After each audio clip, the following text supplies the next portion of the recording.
Kalau boleh, saya bantu untuk menghidupkan mobil Anda.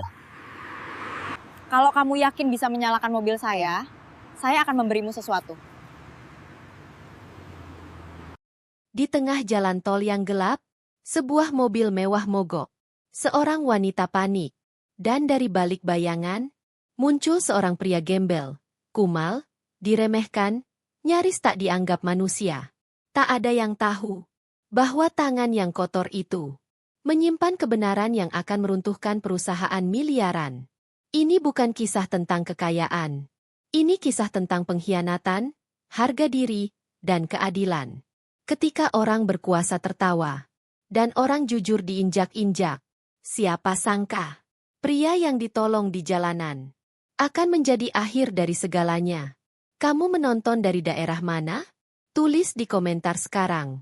Dan jangan lupa subscribe Live Story ID. Karena di sini, kebenaran selalu menemukan jalannya. Malam itu, jalan tol Jakarta tampak seperti ular panjang berkilau. Lampu-lampu kendaraan meluncur cepat, meninggalkan dengung konstan yang membuat kepala pening. Di tengah derasnya arus itu, sebuah mobil sport hitam metalik tiba-tiba melambat, lalu berhenti di bahu jalan. Di balik kemudi, Carmilla mencengkeram setir dengan tangan gemetar. Tidak, tidak sekarang, gumamnya panik. Dashboard mobil menyala merah. Mesin mati total. Carmilla menoleh ke kaca spion. Klakson mulai terdengar. Beberapa pengendara melambat, menatap sebentar, lalu kembali melaju. Tidak ada yang berhenti. Tidak ada yang peduli. Di jam hampir tengah malam seperti ini, tol bukan tempat aman untuk seorang perempuan sendirian. Ia mencoba menyalakan mesin sekali lagi. Klik. Gagal. Jantungnya berdegup lebih kencang saat ia mengingat rapat penting esok pagi. Pertemuan penentu dengan investor luar negeri. Mobil ini seharusnya menjadi simbol kendali hidupnya. Namun kini, justru membuatnya terjebak. Carmilla menghela napas, meraih ponsel, dan mencoba menghubungi asisten. Tidak aktif. Sinyal buruk. Saat itulah ia melihat sosok itu. Dari balik gelap di sisi tol, seorang pria berjalan perlahan mendekat. Tubuhnya kurus, langkahnya agak pincang. Pakaiannya lusuh, jaket robek di bagian lengan, celana jeans pudar penuh noda oli. Rambutnya acak-acakan, wajahnya tertutup bayangan lampu jalan. Seorang gembel. Naluri Carmilla langsung menjerit. Ia mengunci pintu mobil. Tangannya refleks meraih tas, memeluknya erat. Semua berita kriminal yang pernah ia dengar berputar di kepala. Tol. Mal. Pria asing. Pria itu berhenti beberapa meter dari mobil. Ia mengangkat tangan pelan, seolah ingin menunjukkan bahwa ia tidak berbahaya. Mbak, mobilnya kenapa? Suaranya serak, rendah, tapi tidak kasar. Carmilla tidak langsung menjawab. Matanya meneliti wajah pria itu, ada garis lelah yang dalam, namun juga sesuatu yang membuatnya ragu menyimpulkan. Tatapan itu tidak liar, tidak memaksa, justru tenang, terlalu tenang untuk seseorang yang hidup di jalanan. Tidak apa-apa, jawab Carmilla akhirnya, dingin dan singkat. Saya sudah hubungi bantuan. Itu bohong. Tapi ia tidak ingin pria itu tahu. Pria itu, Bara, melirik mobil sport itu sebentar. Lalu menatap dashboard yang masih menyala samar. Boleh saya lihat sebentar? Katanya. Kalau cuma mogok ringan, bisa saya bantu. Carmilla hampir tertawa kecil. Dia? Dengan pakaian seperti itu? Maaf, Carmilla berkata tegas. Saya tidak butuh bantuan. Bara mengangguk pelan. Tidak tersinggung. Tidak marah. Ia justru mundur selangkah. Baik, katanya singkat. Saya cuma tidak enak lihat Mbak sendirian di sini. Ia berbalik hendak pergi. Entah kenapa, melihat punggung pria itu menjauh, Carmilla merasakan sesuatu yang aneh. Rasa takutnya masih ada, tapi bercampur dengan ragu pada dirinya sendiri. Sebentar, serunya tiba-tiba. Bara menoleh. Kalau Anda yakin bisa memperbaikinya, kata Carmilla, suaranya sedikit lebih pelan, lihat saja. Tapi cepat. Bara mendekat lagi. Kali ini lebih dekat, cukup untuk membuat Carmilla mencium bau oli dan logam dari tubuhnya. Ia membuka kap mobil dengan hati-hati, seolah sedang menangani sesuatu yang berharga. Dari saku jaketnya, Bara mengeluarkan obeng kecil berkarat dan kain lap lusuh. Carmilla memperhatikan dengan setengah meremehkan. Apa yang bisa dilakukan pria seperti ini pada mesin semahal ini? Namun menit demi menit berlalu, dan ekspresi Bara berubah serius. Matanya fokus. Tangannya bergerak cekatan, percaya diri. Ia menyentuh kabel, mendengarkan bunyi mesin, menggumamkan sesuatu yang tidak dimengerti Carmilla. Bukan kerusakan besar, kata Bara akhirnya. Sensor ini longgar. Kalau dibiarkan, memang mati total. Ia mengencangkan baut dengan hati-hati, lalu memberi isyarat. Coba nyalakan. Carmilla menahan napas. Tangannya bergetar saat memutar kunci. Vroom! Mesin hidup. Mata Carmilla membesar. Tidak percaya. Itu menyala? Katanya hampir berbisik. Bara menutup kap mobil dan tersenyum tipis. Senyum yang tidak meminta apapun. Sudah aman. Tapi sebaiknya dicek lagi besok. Tanpa ragu, Carmilla membuka dompet. Ia menarik beberapa lembar uang bernilai besar dan menyodorkannya. Ini. Ambil. Terima kasih. Bara menatap uang itu lama. Lalu ia menggeleng pelan. Tidak usah. Carmilla tertegun. Kenapa? Karena saya menolong, bukan bekerja. Jawabnya sederhana. Sebelum Carmilla sempat berkata apa-apa lagi, Bara sudah melangkah pergi, kembali menyatu dengan gelap di sisi tol. Carmilla berdiri terpaku di samping mobil mewahnya. Mesin menyala, hidupnya aman. Namun pikirannya tertinggal pada satu pertanyaan. Siapa sebenarnya pria gembel itu?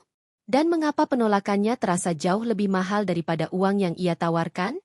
Pagi itu, gedung kaca Jaya Motors Group berdiri angkuh di tengah kawasan bisnis Jakarta. Matahari memantul di dindingnya, menciptakan kilau kemewahan yang selama puluhan tahun menjadi simbol kejayaan keluarga Carmilla. Namun di balik kilau itu, retakan mulai terlihat. Pukul 9:20, pintu lift terbuka. Carmilla melangkah keluar dengan wajah tegang. Sepatunya berdetak cepat di lantai marmer, tas kerja tergenggam erat. Ia terlambat. Sangat terlambat. Begitu pintu ruang rapat terbuka, suasana langsung berubah dingin. Beberapa pria asing berjas rapi, investor dari Singapura dan Jepang, sedang berdiri, bersiap pergi. Di ujung meja, Liam menoleh dengan sorot mata tajam, nyaris menyala oleh amarah. Rapat sudah selesai, kata salah satu investor dengan bahasa Inggris kaku. Kami tidak punya waktu untuk perusahaan yang tidak menghargai jadwal. Carmilla membuka mulut, mencoba menjelaskan, tapi pintu sudah lebih dulu tertutup. Kesempatan itu hilang. Kontrak bernilai ratusan miliar, lenyap dalam hitungan menit. Ruangan hening. Liam berdiri, menepuk meja keras hingga gelas air bergetar. Hebat, katanya sinis. Benar-benar hebat, Carmilla. Satu kesalahan kecil, dan kau menghancurkan segalanya. Kau tahu aku terjebak di jalan, jawab Carmilla, menahan emosi. Mobil.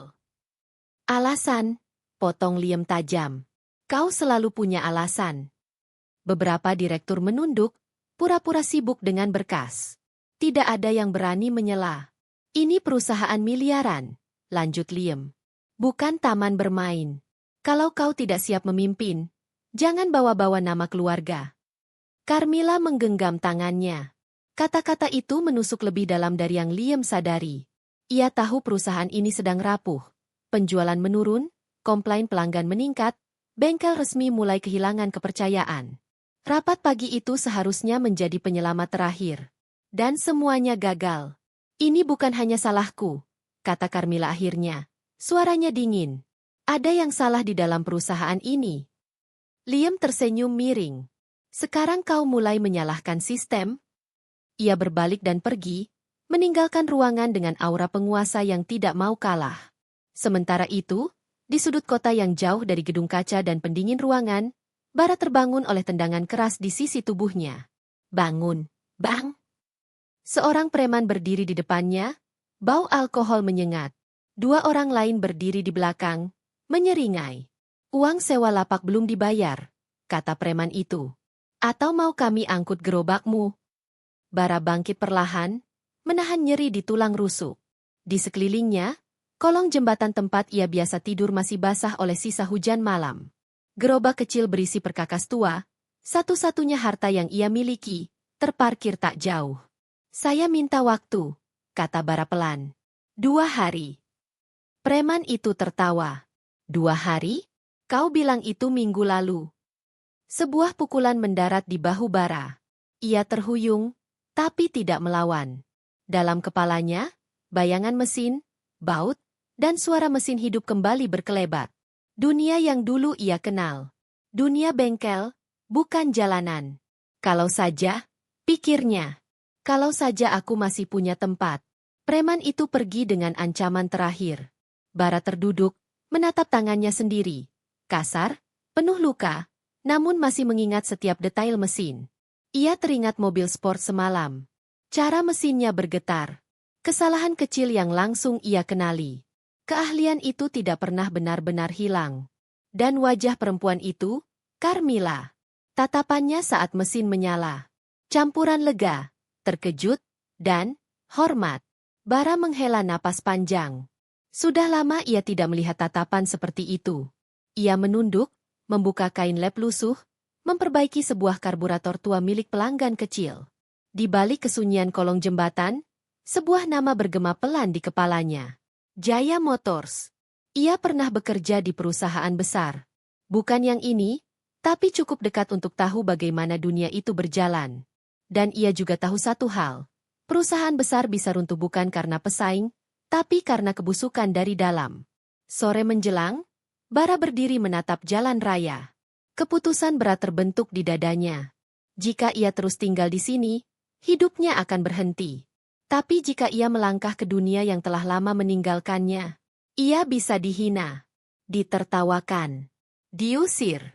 Namun malam sebelumnya sudah membuktikan satu hal, kemampuannya masih hidup. Bara meraih jaket lusuhnya, merapikan sedikit rambutnya dengan tangan. Ia tahu alamat gedung itu. Gedung kaca tempat perempuan itu bekerja. Dengan langkah mantap, meski pakaian tak berubah, Bara melangkah pergi, meninggalkan kolong jembatan. Menuju tempat yang tidak pernah ia bayangkan akan ia datangi lagi. Menuju kantor Carmilla. Gedung Jaya Motors Group menjulang seperti istana kaca. Pintu putarnya berkilau, lantai marmer mengilap, udara sejuk menyambut siapapun yang masuk, asal mereka terlihat pantas. Ketika Bara melangkah masuk, semua mata menoleh. Jaket lusuhnya kontras dengan jas mahal. Sepatunya kotor oleh debu jalanan. Rambutnya kusut, wajahnya lelah. Ia berdiri ragu di lobi, merasa seolah setiap langkahnya meninggalkan noda tak kasat mata di lantai mahal itu. "Mas," suara tegas menghentikannya. Seorang satpam tinggi besar mendekat, wajahnya datar tapi penuh penilaian. "Keperluan apa?" "Saya mau bertemu Nona Carmilla," jawab Bara jujur. Satpam itu menahan tawa. "Siapa?" "Carmilla. Yang kemarin." "Mas," potong satpam itu, kini lebih keras. "Ini kantor perusahaan, bukan tempat ngemis." Beberapa karyawan yang lewat melirik. Ada yang tersenyum sinis, ada yang berbisik pelan. "Kalau mau minta sumbangan, keluar," lanjut satpam. "Jangan bikin malu." Dada Bara terasa panas. Ia sudah menduga ini akan terjadi, tapi tetap saja, rasa hina itu menyengat. "Saya tidak minta uang," katanya menahan diri. "Saya hanya mau bicara." Sebelum ia sempat menjelaskan lebih jauh, suara sepatu mahal berdetak mendekat. "Kenapa ribut pagi-pagi?" Liam muncul dari arah lift. Jasnya rapi, dasinya sempurna.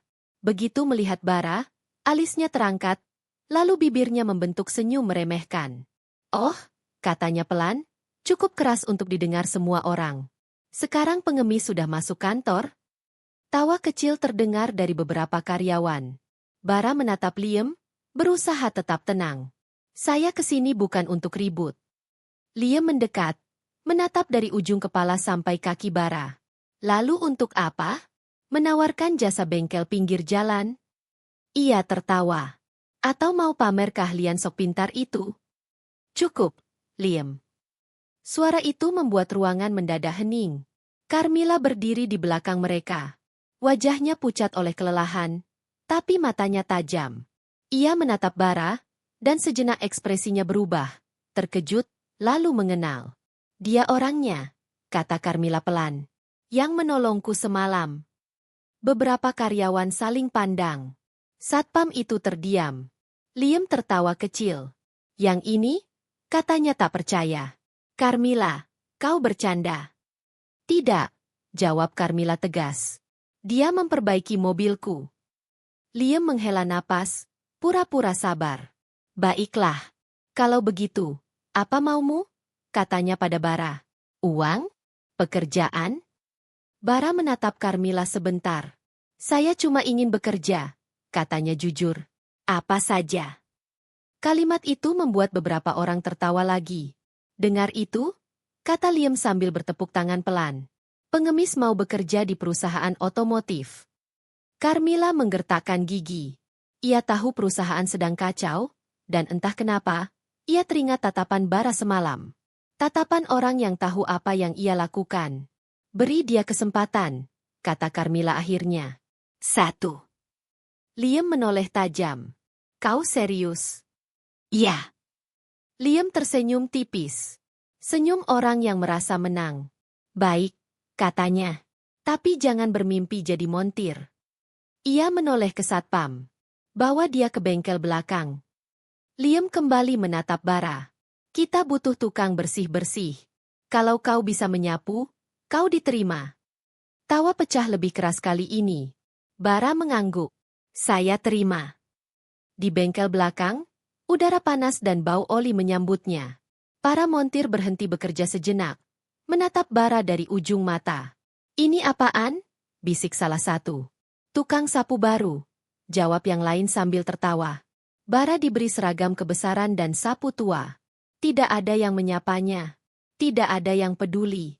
Ia mulai menyapu lantai, membersihkan tumpahan oli, mengangkut sampah, pekerjaan paling rendah yang bisa diberikan. Beberapa montir sengaja menjatuhkan baut di depannya. Yang lain mengomentari pakaiannya. Mas, kata seorang montir sambil terkekeh. Hati-hati. Jangan sampai sapuannya bikin mesin rusak. Bara tidak membalas. Ia bekerja dalam diam. Namun matanya tidak diam. Saat menyapu di dekat satu mobil mewah yang sedang diservis, Bara berhenti. Ia menatap bagian bawah mesin. Ada tetesan kecil, hampir tak terlihat. Alisnya berkerut. Ia berjongkok, memperhatikan lebih dekat. Baut pengaman terlihat longgar. Selang rem tertekuk dengan sudut yang salah. Kesalahan kecil, tapi fatal. Jika mobil itu keluar bengkel dalam kondisi seperti ini, kecelakaan hanya soal waktu. Bara menelan ludah. Ia menoleh ke sekeliling. Semua tertawa. Tidak ada yang sadar. Sambil memegang sapu, Bara menatap mobil itu lama. Dan untuk pertama kalinya sejak masuk gedung kaca itu, senyumnya muncul, tipis, tapi yakin. Bara berdiri terpaku di depan mobil mewah itu lebih lama dari yang seharusnya. Suara tawa para montir masih terdengar di belakangnya, bercampur dentingan alat dan deru mesin. Namun fokusnya hanya satu, selang rem yang tertekuk dan baut pengaman yang nyaris lepas. Itu bukan kelalaian kecil. Itu kesalahan yang bisa membunuh. Bara menelan ludah, lalu berdiri dan mendekati salah satu montir senior, Agus, yang sedang merokok di dekat lift hidrolik. Pak, kata Bara pelan tapi tegas. Mobil yang itu belum aman keluar. Agus menoleh, mengerutkan dahi. Yang mana? Sedan hitam. Selang remnya tertekuk, baut pengamannya longgar. Agus tertawa pendek. Kau tukang sapu, ya? Jangan sok ngerti. Kalau dibiarkan, lanjut Bara, suaranya menahan emosi, rem bisa blong di kecepatan tinggi. Beberapa montir lain menoleh. Suasana sedikit berubah. Agus mendekat, wajahnya mengeras. Dengar, katanya rendah. Kau kesini kerja nyapu, bukan ngajarin. Bara membuka mulut untuk menjawab. Namun saat itu terdengar teriakan dari depan bengkel. Braak. Suara benturan keras menggema. Semua orang berlari keluar. Mobil sedan hitam itu terlihat menabrak tiang pembatas saat diuji coba keluar bengkel. Bagian depan ringsek, asap mengepul. Untungnya mobil belum sempat keluar ke jalan umum. Kepanikan langsung pecah. Siapa yang terakhir sentuh mobil itu? Teriak supervisor. Agus menoleh cepat. Matanya langsung tertuju pada Bara. Dia, tunjuknya tanpa ragu. Tukang sapu itu mondar-mandir di sekitar mobil. Beberapa montir mengangguk, entah karena panik atau ingin menyelamatkan diri. Itu bukan salah saya, kata Bara, dadanya berdebar. Saya justru memperingatkan. Omong kosong, potong Agus. Dia mau nyabotase. Satpam bengkel datang. Suasana makin panas. Tak lama, Liam muncul dengan wajah dingin namun mata berbinar. Seolah ini momen yang ia tunggu. Ada apa ini? Tanyanya, pura-pura terkejut. Mobil rusak, Pak. Jawab supervisor gugup. Dan, alat mahal juga hilang. Liam mengangkat alis. Hilang? Agus segera menyambar. Saya lihat dia pegang obeng tadi. Semua mata kini tertuju pada Bara. Serahkan tasmu, perintah satpam. Bara ragu, lalu menyerahkan tas kain lusuhnya. Isinya dibongkar di lantai. Dari dalamnya jatuh sebuah obeng tua, dan di antara kain lap, alat khusus bengkel yang jelas bukan miliknya. Bara membeku. Itu bukan punyaku, katanya pelan. Liam tersenyum tipis. Kebetulan sekali. Ia menoleh ke satpam. Hubungi polisi. Ini sudah kriminal. Saat itulah Carmilla muncul. Wajahnya pucat melihat kerumunan dan mobil ringsek. Apa yang terjadi? Tanyanya cepat. Liam menjawab duluan. Karyawan barumu tertangkap basah. Sabotase dan mencuri. Carmilla menatap Bara. Ada sesuatu di dadanya yang bergetar. Ia teringat tatapan pria itu di tol. Tenang. Jujur. Bara, katanya pelan. Katakan yang sebenarnya. Bara menatap Carmilla lurus. Saya tidak merusak mobil itu. Saya memperingatkan sebelum kejadian. Bukti? Tanya Liam tajam. Carmilla mengangkat tangan. Tunggu. Biarkan dia bicara. Ruangan bengkel mendadak sunyi. Bara menarik napas panjang. Kerusakan terjadi karena selang rem tertekuk sekitar 2 cm dari dudukan kaliper. Baut pengaman roda depan kanan longgar setengah ulir. Itu menyebabkan tekanan rem tidak stabil. Beberapa montir saling pandang. Agus terlihat tegang. Kesalahan itu tidak mungkin terjadi dalam 1 menit, lanjut Bara. Itu hasil pemasangan yang salah sejak awal. Omong kosong, sela Liam. Kau cuma mengarang. Kalau saya yang menyabotase, Bara menatap Liam tajam, kenapa saya memperingatkan sebelum mobil diuji? Carmilla terdiam. Logika itu masuk akal. Ia menoleh ke supervisor. Ada rekaman CCTV bengkel? Supervisor mengangguk ragu. Ada, tapi... Putar, kata Carmilla tegas. Liam mengeraskan rahang. Carmilla, kita tidak punya waktu. Aku bilang, putar. Beberapa menit kemudian, layar kecil di kantor bengkel menampilkan rekaman. Semua menahan napas. Terlihat mobil sedan hitam di servis. Dan perlahan, kamera menangkap seseorang. Bukan Bara, yang mengutak-atik bagian rem. Wajahnya samar. Namun cukup jelas untuk membuat ruangan sunyi. Mata Carmilla membesar. Liam memucat. Dan Bara berdiri diam. Untuk pertama kalinya sejak ia datang ke gedung kaca itu, kebenaran mulai berbicara. Rekaman CCTV itu terus diputar berulang-ulang. Di layar, terlihat jelas seorang montir mendekati mobil sedan hitam. Tangannya cekatan, terlalu cekatan untuk sekadar pemeriksaan biasa. Ia melepas selang rem, menggantinya dengan komponen lain, lalu mengencangkan baut dengan tergesa. Wajahnya tertutup topi, namun postur tubuhnya dikenal oleh hampir semua orang di bengkel. Ruangan bengkel hening seperti kuburan. Agus menelan ludah. Keringat dingin mengalir di pelipisnya. Matikan, kata Carmilla akhirnya. Layar gelap. Namun kegelapan yang sesungguhnya justru mulai tersingkap. Itu bukan sekali, ujar Bara pelan, memecah keheningan. Saya sudah lihat sejak kemarin. Semua mata menoleh padanya. Beberapa mobil memakai komponen yang tidak sesuai standar pabrikan, lanjut Bara. Sekilas tampak asli, tapi materialnya berbeda. Lebih murah, lebih rapuh. Seorang montir lain tertawa gugup. Kau yakin? Bara menatapnya. Kalau tidak yakin, Saya tidak akan bicara. Carmilla merasakan dadanya mengencang. Ia teringat laporan komplain pelanggan. Rem bermasalah, mesin cepat panas, suara aneh setelah servis resmi. Semua selama ini dianggap kebetulan. Atau kesalahan pemakai. Siapa yang menyuruh? Tanya Carmilla pelan, menatap Agus. Agus tidak menjawab. Tatapannya melirik cepat ke arah Liam. Liam berdiri dengan tangan terlipat, wajahnya datar. Terlalu tenang. Ini tuduhan serius, katanya. Kita perlu audit internal. Kita perlu kebenaran, balas Carmilla. Sekarang. Hari itu, bengkel ditutup lebih cepat. Carmilla memerintahkan pemeriksaan acak pada beberapa kendaraan yang sudah diservis. Bara diminta membantu, diam-diam, tanpa sepengetahuan banyak orang. Di ruang kecil belakang bengkel, Bara membuka satu persatu komponen. Ia memeriksa kode produksi, berat material, bahkan bau logamnya. Ini palsu, katanya sambil menunjukkan kampas rem. Aslinya lebih berat 15%. Carmilla terdiam. Malam itu berubah panjang. Dari satu mobil ke mobil lain, pola yang sama muncul. Suku cadang palsu, dikemas rapi, dipasang sistematis. Bukan kesalahan satu orang. Ini jaringan. Dan setiap jalurnya bermuara pada satu nama. Lim. Dia mengontrol pemasok, bisik Carmilla, suaranya bergetar.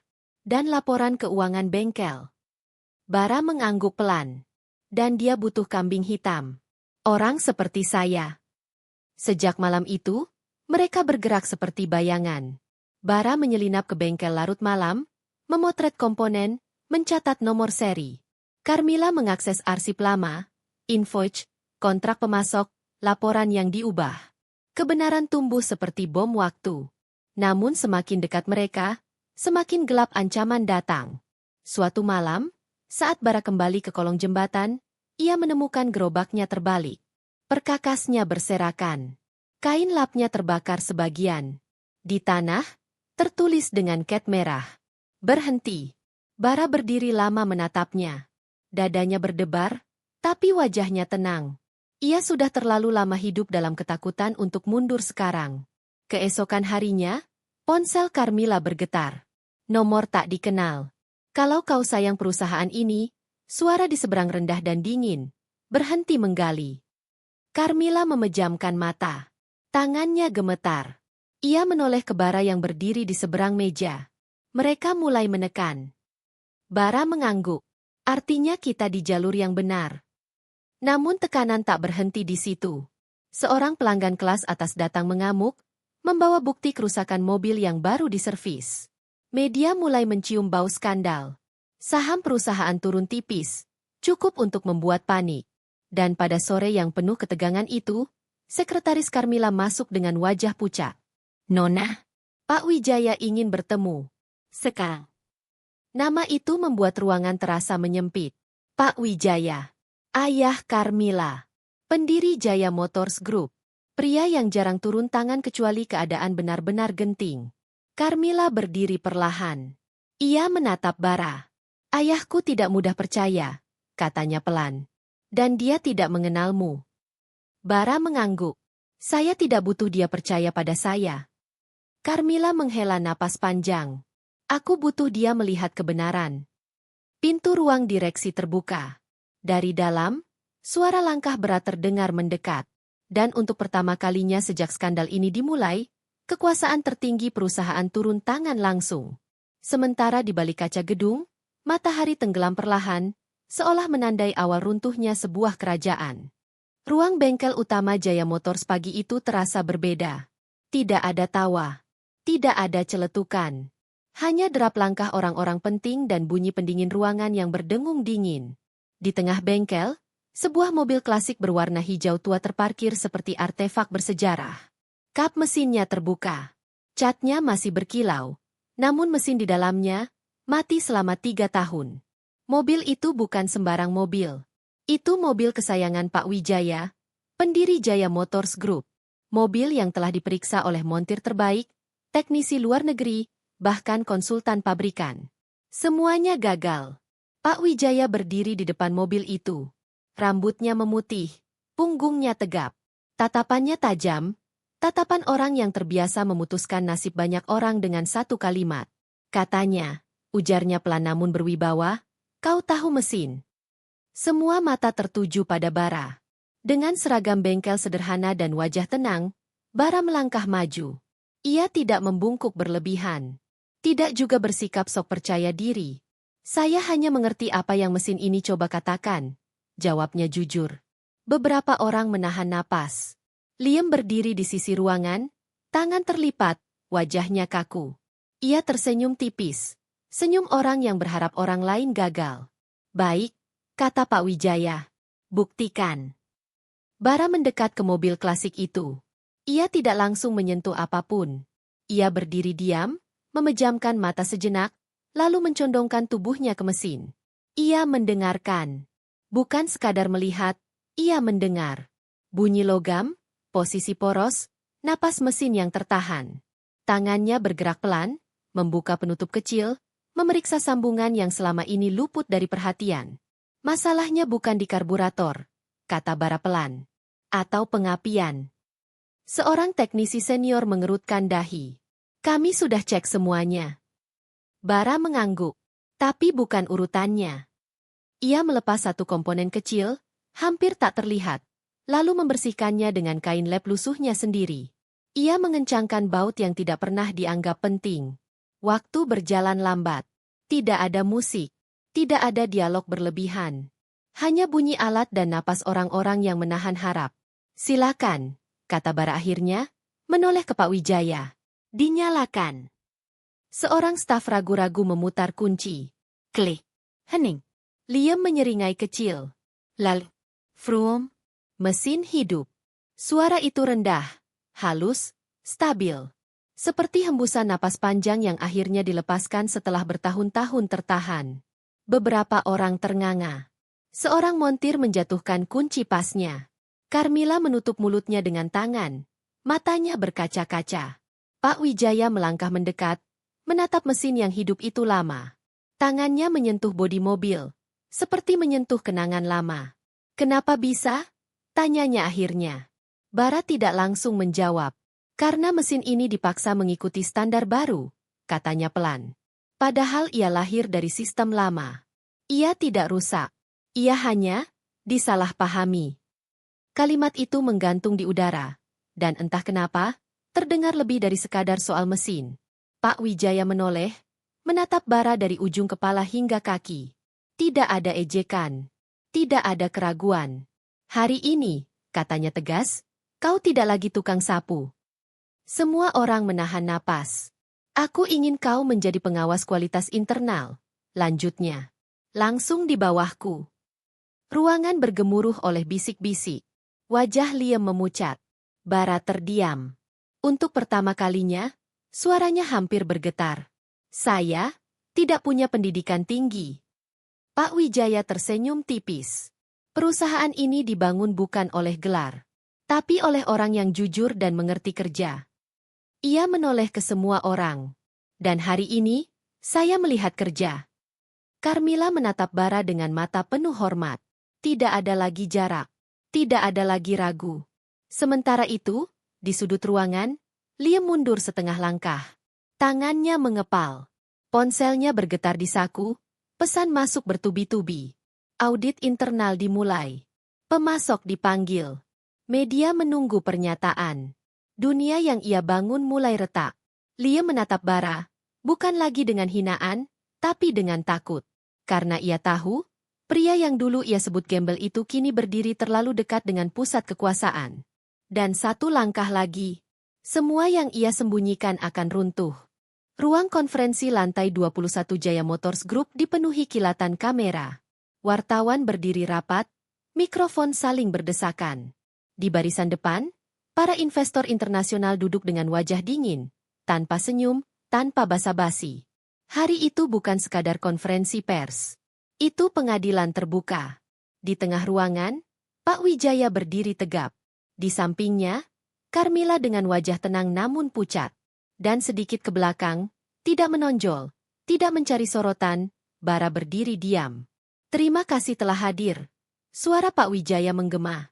Hari ini, kami akan menyampaikan kebenaran yang selama ini kami sembunyikan, bahkan dari diri kami sendiri. Lampu diredupkan. Layar besar menyala. Satu persatu, bukti ditampilkan. Infoj pemasok palsu. Perbandingan suku cadang asli dan tiruan. Rekaman CCTV. Alur dana yang mengalir ke rekening tersembunyi. Ruangan semakin sunyi. Beberapa investor saling berbisik dengan wajah mengeras. Seorang wartawan menahan napas ketika nama Liam muncul di layar. Berulang kali, konsisten, tak terbantahkan. Kami menemukan bahwa selama bertahun-tahun, lanjut Pak Wijaya, pelanggan kami, termasuk klien kelas atas, telah ditipu secara sistematis. Carmilla melangkah maju. Dan orang yang memimpin jaringan ini adalah tunangan saya sendiri. Suara kamera berderak liar. Di sisi ruangan, Liam berdiri. Wajahnya pucat pasi. Tidak ada lagi senyum arogan. Tidak ada lagi topeng percaya diri. Ini fitnah, teriaknya putus asa. Kalian semua. Cukup. Suara itu datang dari arah pintu. Dua pria berseragam masuk dengan langkah tegas. Polisi. Surat perintah dibacakan dengan dingin, formal, tanpa emosi. Liam mundur satu langkah. Menoleh ke kanan. Ke kiri. Tidak ada yang bergerak membelanya. Direktur yang dulu tertawa bersamanya kini menunduk. Montir yang dulu menjalankan perintahnya memalingkan wajah. Investor yang dulu memujinya kini berdiri dan pergi satu persatu. Saat borgol mengatup di pergelangan tangannya, Liam menoleh, matanya bertemu bara. Tidak ada kebencian di sana. Tidak ada senyum kemenangan. Hanya tatapan tenang. Tatapan orang yang sudah selesai dengan masa lalunya. Liam digiring keluar. Kilatan kamera mengikuti, lalu pintu tertutup. Sunyi. Sore itu, pasar bereaksi cepat. Kontrak dibatalkan. Saham anjlok. Kerugian mencapai miliaran rupiah. Media menulis dengan judul besar. Nama Jaya Motors Group terguncang hebat. Namun di balik kehancuran itu, sesuatu yang lain lahir. Kejujuran. Beberapa hari kemudian, bengkel resmi Jaya Motors kembali buka. Kali ini dengan sistem baru. Audit ketat. Transparansi penuh. Dan di lantai bengkel, bara berdiri, bukan lagi dengan sapu, tapi dengan wewenang. Para montir kini menatapnya berbeda. Tidak ada tawa. Tidak ada ejekan. Pak Bara, sapa mereka pelan, penuh hormat. Bara mengangguk singkat. Ia tidak membalas dengan kesombongan. Ia bekerja, seperti biasa. Jujur. Di ruang kaca lantai atas, Carmilla berdiri menatap bengkel dari balik jendela. Ia melihat Bara mengawasi pekerjaan, berbicara dengan tenang, memperbaiki tanpa merendahkan. Ia teringat malam di tol itu. Pria kumal. Jaket robek. Alat seadanya. Dan keputusan kecilnya untuk tidak menutup jendela sepenuhnya. Carmilla melangkah keluar. Berdiri di samping Bara. Terima kasih, katanya pelan. Bara menoleh. Untuk apa? Untuk tidak menyerah, jawab Carmilla. Dan untuk tidak membalas keburukan dengan keburukan. Bara tersenyum tipis. Saya hanya melakukan apa yang seharusnya. Mereka berdiri berdampingan. Tidak ada janji. Tidak ada kata cinta. Namun ada sesuatu yang tumbuh. Pelan, dalam, dan nyata. Rasa hormat. Dan harapan. Kamera imajiner perlahan menjauh. Dari gedung kaca. Dari bengkel. Dari jalanan tempat semua bermula. Sebuah suara narasi menutup kisah itu.